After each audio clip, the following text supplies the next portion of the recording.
Hey everyone, welcome back. This is my review of Naruto Manga Chapter 659 review. Wow. We're over the halfway mark to 700 now. I mean, in terms of like, by the 100, we're over 650, well over 650 now, so we're getting, I wonder if the manga will actually do 700 chapters before it ends. That'd actually be pretty sweet. And Bleach chapter came out early this week. It came out today, Tuesday, instead of Wednesday when it usually comes out. So, yeah, it's kind of interesting and cool at the same time. But anyways, though, now let's get into the chapter. The chapter overall was very simple. It didn't take me too long to do, hopefully. Then again, my reviews don't usually take me too long. I mean, last week's Bleach review took me almost 20 minutes each, but that's very unusual for my standards. But enough just rambling on. Like I said, this chapter of Naruto was very simple. It basically consisted of Madara completely fucking owning the battlefield.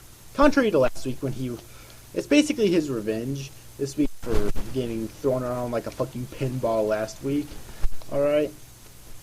And apparently, I think it's supposed to be assumed that he actually got much more powerful all of a sudden with his one Rinnegan.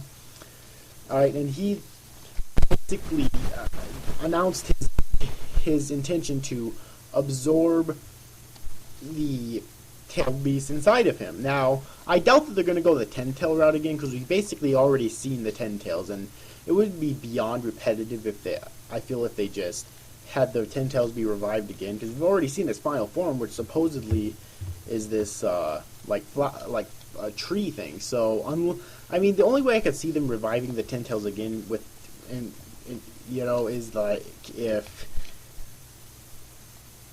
they actually had the 10 tails be a lot cooler than it was. Because quite honestly, the 10 tails was pretty cool, I thought, but it was so underwhelming in comparison to what I thought it was going to be. Because it, like, up to that point, it was built up as this, like, godlike entity, the progenitor of everything that exists in the Naruto universe, and all we seem to do is launch a few tail beast balls that are obviously a lot stronger than individual tail beast balls. Too much, It's kind of disappointing. So if they do revive the 10 tails again, I really want them to show the tail more. But if they don't, then I'll be perfectly fine with that as well. Looks like Madara is being pretty fucking efficient, though. If in next week's chapter, Madara revives or Madara ends up succeeding with capturing the nine-tailed beasts, 2 or 3 chapters, what Obito was attempting to do ever since the start of Shippuden, pretty much. I just find that hilarious, quite honestly. So, yeah, that's pretty much the Madara part. Also, like, I keep saying this, I want Killer Bee's 8 tails to be extracted, because I do not like Killer Bee as a character.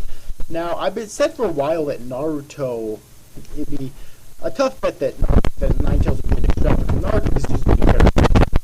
Kishimoto wouldn't have him die, at least not yet, but I forgot that, really, like, I forgot that when Uzumaki, because of how intense that their chakra is or whatever, maybe it's that they have a special kind of chakra or something like that, when they get, and a tail beast gets infected, they actually don't die.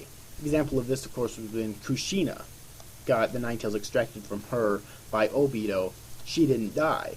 And I assume that she could have probably survived later on if she got immediate medical attention, the appropriate medical attention immediately. But of course, both she and Minato were pierced through the fucking back with one of Kurama's claws. So it's like, but if the 9 tails gets extracted from Naruto, it's very unlikely that he'll end up dying, although he'll probably need to be taken out of the battle, at least for a while, until he's all healed up and whatnot. Which will be fine by me, because I hate fucking Naruto as a character, okay? One thing I do want to know though is where the hell is everyone else that was on the other battlefields? Shouldn't they have arrived right now?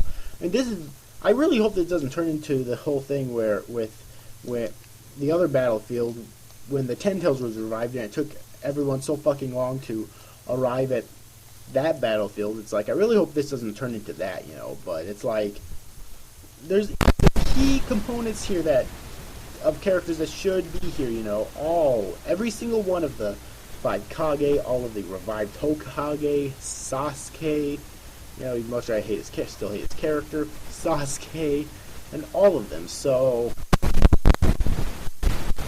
you know, but anyways, that's pretty much that part of the chapter. Then the second part of the chapter, basically the last part of the chapter, and that's essentially where we have Obito and Black Zetsu still trying to get the Rinnegan out of his eye, and of course, you know, Obito's fighting back and some shit, and he's actually trying to crush his eye.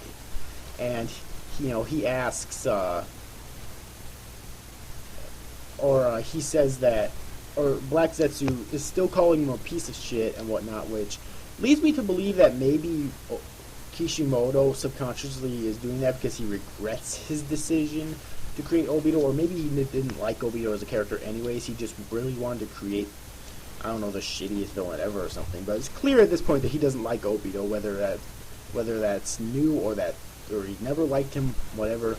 It's clear that now, though, that he does not like Obito, which is good, you know, but, and Black Zetsu says that the only reason that he's still alive right now is because, or that Obito's alive right now is because he's attached to him, and that he doesn't, the only two that were able to awaken the Rinnegan were the Sage of the Six Paths and Madara. That Obito doesn't deserve to have the Rinnegan, obviously shit that we already fucking know. But then Obito asks him a really good question, you know, why are you still attached to me then if I'll die if you're not? Can't you just, you know, depart from me, then take the Rinnegan when I'm dead? And Zetsu basically says that if he does that, then the two of them there, which he was talking about Kakashi and Minato, would basically kill him. Alright, so, yeah, there's obviously a good reason for that, because he knows what their abilities are, because he used to be the spy for the Akatsuki, so he's analyzed their abilities in secret. Alright. And that basically sums up what happened in this chapter. It was, once again, very good. Like, I like that Kishimoto's pumping out these very good fucking chapters now. Even the ones with Obito in them, I love the Obito scenes because he's just constantly getting fucking shit on now. Okay? So I really, really love it. It's like, I'm surprised that Obito's still alive because he survived so fucking much. Like, he survived, he survived the Edo Tensei when Nagato died from it. He survived fucking getting Biju extracted from him when anyone except for the Uzumaki would die from it. He survived, in this chapter, he also survived Madara extracting the Geto Mazo from him, when you'd think an extraction that intense would cause him to die as well. So it's like, is he ever actually going to fucking die? Really, I'm asking this as a genuine question. I really hope he does. Because if he doesn't die from that, he'll get executed anyways. Okay. So, yeah. But, anyway, I hope you enjoyed this review, guys.